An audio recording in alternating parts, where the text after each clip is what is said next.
नमस्कार, स्वागत है अहाँ सबके हमर चैनल फोक फन लवर में।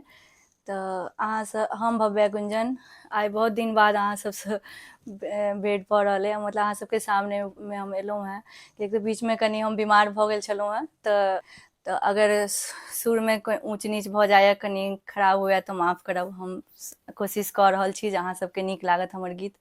तऽ चलू सुनबै छी अहाँ सबके। गौरी के ललना ललना, गौरी के ललना, गणपति जी के विनती करियौ ना। गौरी के ललना ललना, गौरी के ललना, गणपति जी के आरती उतारू ना। गौरी के ललना ललना, गौरी के ललना। सोना सुराही में गंगा जल आनू, गणपति जी के चरण पखारू। सोना के सुराही में गंगा जल आनू, गणपति जी के चरण पखारू। गज बदन के भोग लगाऊ न। गौरी के ललना ललना, गौरी के ललना, गणपति जी के आरती उतारू ना। गौरी के ललना ललना, गौरी के ललना। लड्डू के भोग दियन सब करू सेवा, पान दियन फूल दियन और दियन मेवा।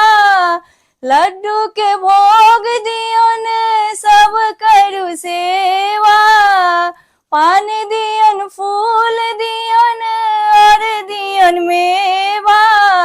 गणपति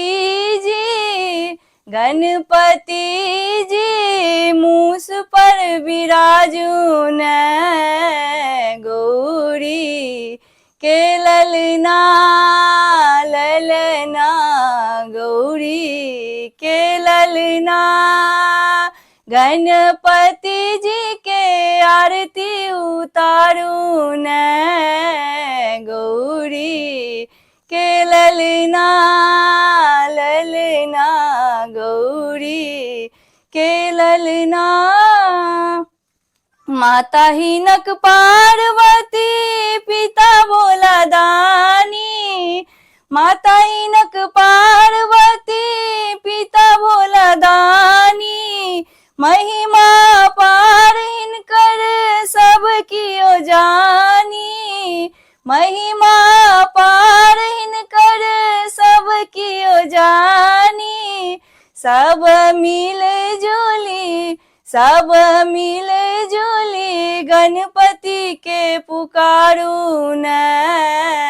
गौरी के ललना ललना, गौरी के ललना, गणपति जी के विनती करियौ न।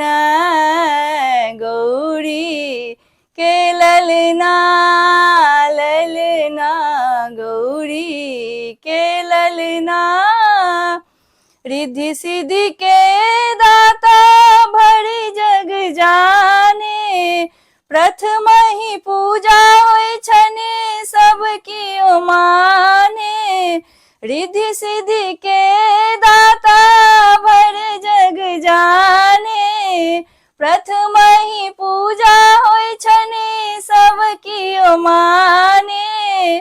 भाई बहिनी